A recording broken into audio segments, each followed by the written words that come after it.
Bonjour, bonjour à tous et merci de nous rejoindre pour une nouvelle émission de Sagesse bouddhiste. Une émission que nous consacrons aujourd'hui au temps, cette source de questionnement avec laquelle vivent tous les êtres humains. Car si l'approche qu'on peut en avoir représente une des causes de nos souffrances, il peut aussi nous conduire vers notre libération. Ce caractère fondamentalement ambivalent du temps est basé sur deux notions essentielles dans le bouddhisme, l'impermanence et l'interdépendance. Nous allons tenter de comprendre ce sujet complexe, un peu ardu, il faut bien le dire, et pour cela nous allons nous baser sur la grande œuvre de Maître Dogen, le Shobogenzo, avec les éclairages de notre invité, Yoko Rimo. Yoko Rimo, bonjour. Bonjour. Et merci d'être avec nous. Alors, vous êtes diplômée de l'école pratique des hautes études, et cela fait un certain nombre d'années maintenant que vous êtes traductrice et une très grande experte du Shobogenzo. Alors, pour commencer cette émission, est-ce que vous pourriez nous rappeler qui est ce fameux Maître Dogen? C'est quand même une très très grande personnalité. Oui, Dogen naît au premier mois lunaire de l'an 1200 à Kyoto et meurt en automne 1253 à Kyoto également. C'est lui qui a transmis l'enseignement du Zen Soto au Japon après avoir effectué son étude auprès de Maître Nyojo en Chine sur la dynastie des Song.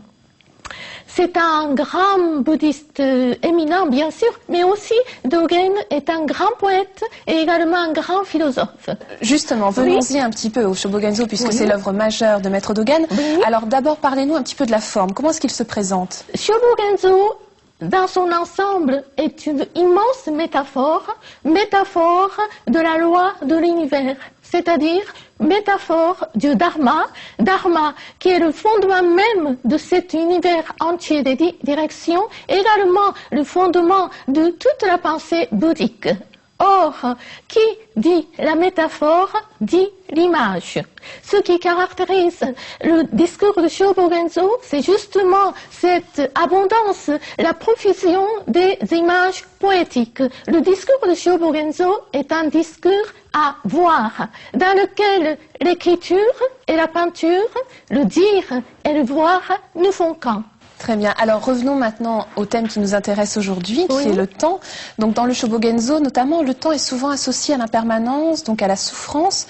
Pourquoi sont-ils toujours présentés ensemble? Est-ce que c'est lié à l'évocation du samsara Tout à fait, parce que le temps, c'est la marque suprême de notre finitude humaine. Nul ne saurait arrêter le temps.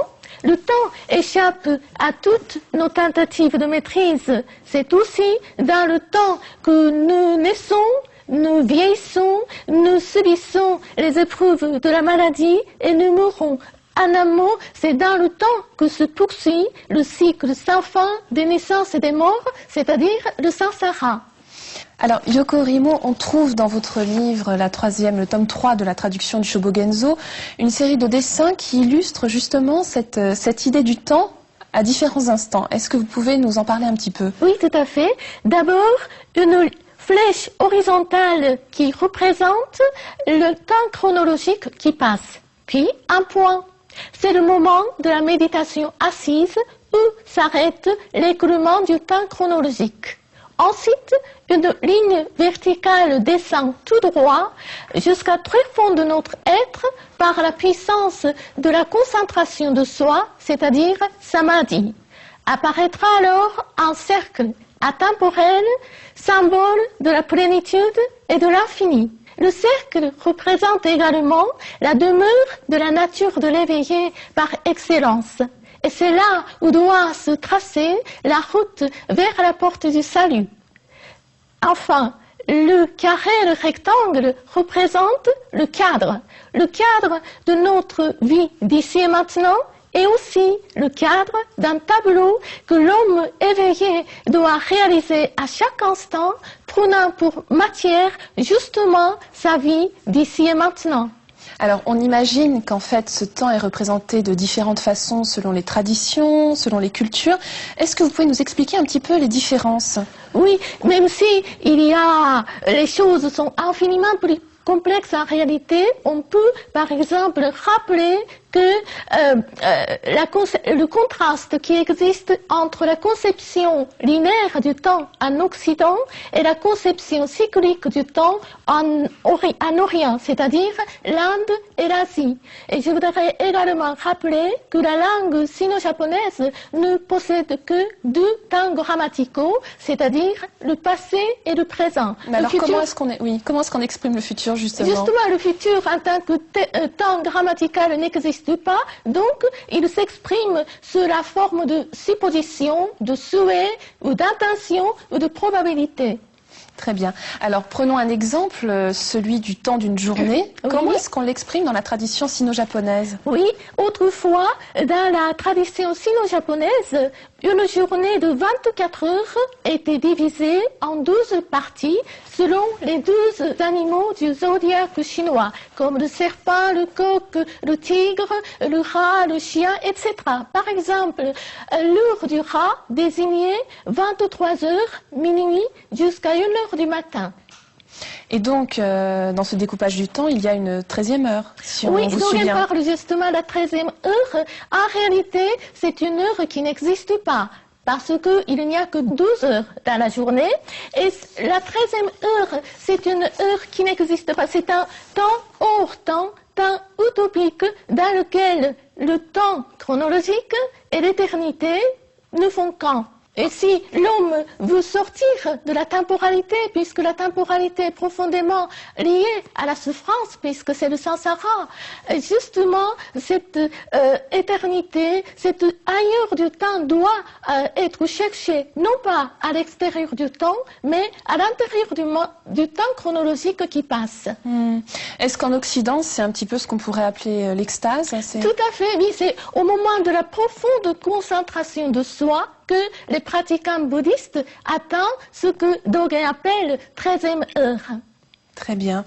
Alors justement, vous venez de dire que Dogen disait qu'il ne faut pas chercher l'éveil en dehors de soi, mais vraiment que finalement la nature de l'éveil, c'est à l'intérieur de soi-même. Oui. Est-ce que vous pouvez revenir un petit peu sur cette notion qui est assez compliquée quand même? La nature de l'éveillé est identique à ce que Dogen appelle l'Ilia en totalité. L'Ilia en totalité est une totalité du tout en tout, sans extériorité, parfaitement indépendant, parfaitement autonome. C'est grâce à la nature de l'éveillé que le temps existe et non l'inverse. Alors d'ailleurs, on voit aussi que l'enseignement du zen donne une importance primordiale à la notion d'ici et maintenant. Est-ce qu'on peut essayer d'expliquer un petit peu cette notion, mais aussi pourquoi est-ce que ce n'est pas un lieu de hasard finalement? Oui. Ce qui est bien connu n'est pas connu, dit un grand philosophe. En effet, l'ici, quoique omniprésent, doit avoir un sens tout à fait particulier, tout à fait personnel pour chacun de nous-mêmes. Par exemple, si j'ai la chance et le bonheur de dialoguer avec vous ici, devant des milliers de téléspectateurs, cet ici engage en réalité la totalité de mon itinéraire. Si je n'avais pas rencontré Maître Dogen et son Shobogenzo, et si je n'étais pas venue en France faire mes études, et s'il n'y avait pas la multitude des relations circonstancielles qui m'ont aidé à mon projet, je ne serais pas ici avec vous. Et ce que je viens de dire doit être valable pour tout le monde. Chacun doit trouver dans sa présence d'ici et maintenant la synthèse de son vécu et une étape pour son avenir. Alors on dit aussi, enfin du moins c'est ce qu'on trouve dans le Shobogenzo, que c'est le temps qui doit nous faire agir, mais c'est aussi le temps qui doit déterminer finalement la justesse de nos actions. Oui, puisque le temps est avant tout la relation de ce qui s'est passé, relation de ce qui se produit ici et maintenant et de ce qui va se produire ensuite.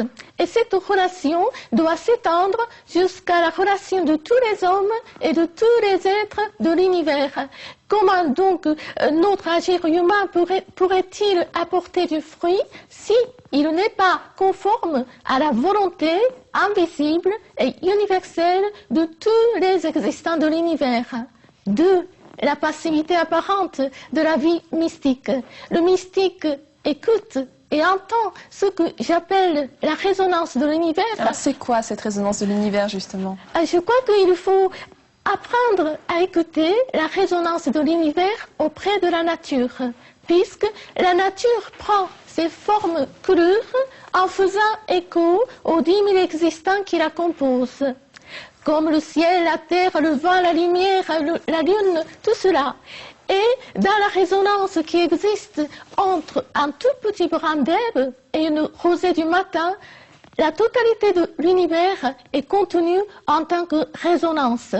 Alors Yoko Horimo, pour terminer cette émission, j'aimerais qu'on revienne sur la notion d'ambivalence du temps, puisqu'on l'a vu, c'est à la fois la cause de nos souffrances, de nos égarements, mais c'est aussi la voie vers notre délivrance. Est-ce que vous pouvez nous apporter quelques précisions sur ce sujet? Pourquoi est-ce que le temps est si ambivalent? Vous venez d'évoquer à juste titre le caractère fondamentalement ambivalent du temps chronologique qui passe. Mais n'est-ce pas que cette ambivalence est justement celle de notre existence humaine en tant que telle? Celle-ci peut être la source de la joie, du bonheur et du salut, mais elle peut être également malheureusement la cause de la souffrance ou du malheur, voire l'occasion de la chute. Or, selon la doctrine du temps dynamique chez Dogen, le temps est identique à l'existence et l'existence est identique au temps. C'est le temps, tout comme l'existence qui est le dharma, qui englobe la totalité de l'enseignement bouddhique. Celui-ci a pour point de départ la doctrine de l'impermanence, qui est profondément liée à la souffrance humaine, et pour point d'arrivée, la doctrine de l'interdépendance de tous les êtres de l'univers. Nous devons tous mourir et disparaître un jour, en tant qu'individus. Mais si nous sommes profondément unis à l'ensemble de tous les êtres de l'univers, même la mort, même la disparition seront assumées et intégrées pour l'éternité dans la fonction vitale du cosmos tout entier. Et c'est là donc où on retrouve cette notion d'interdépendance qui est fondamentalement donc liée au temps. Yoko Horimo, on arrive déjà donc à la fin de cette émission. Je crois que vous avez une très belle parole de poète contemporain d'ailleurs à nous citer qui résumerait un petit peu tout ce qu'on s'est dit aujourd'hui. Oui, c'est un poète contemporain japonais qui s'appelle Kawai Kanjiro qui dit « Voici le présent où s'est épanoui le passé et voici le présent plein de boutons pour l'avenir ». Et aussi peut-être je voudrais ajouter un autre poème du 27e patriarche indien Hanyatara Prajanatara qui dit « C'est toujours autour de la résonance. Une fleur éclot et le monde se lève. » Merci infiniment Yoko Horimo. Nous allons nous quitter sur ces belles paroles. Merci beaucoup pour tous vos éclaircissements. Merci beaucoup. Et vous pouvez retrouver cette émission sur le site de France 2. Il vous suffit pour cela de cliquer sur la rubrique « Les chemins de la foi ». Si vous souhaitez en savoir plus, voici quelques livres. De notre invité Yoko Horimo, la traduction intégrale du Shobogenzo de Maître Dogen, tomes 2 et 3, tous deux publiés aux éditions Sully. On y retrouve entre autres les thèmes que nous venons d'évoquer, une œuvre majeure, on l'a vu, qui surpasse toutes les frontières des écoles, des époques et des traditions. Vous pouvez également vous procurer le bouddhisme zen Soto de Kō Shizan, publié aux éditions Sully, une façon simple de comprendre ce qui constitue la spécificité de cette école. Et Pourquoi naissons-nous de Jacques Brosse, publié chez Albin Michel. Ce maître zen, historien des religions et naturaliste, explore avec les grands maîtres de l'esprit, les grands philosophes d'Orient et d'Occident, Bouddha, Platon, père de l'Église et soufi, le mystère de l'existence. C'est déjà la fin de cette émission. Merci à tous de nous avoir suivis. Je vous souhaite une excellente journée et une très belle semaine. À dimanche prochain.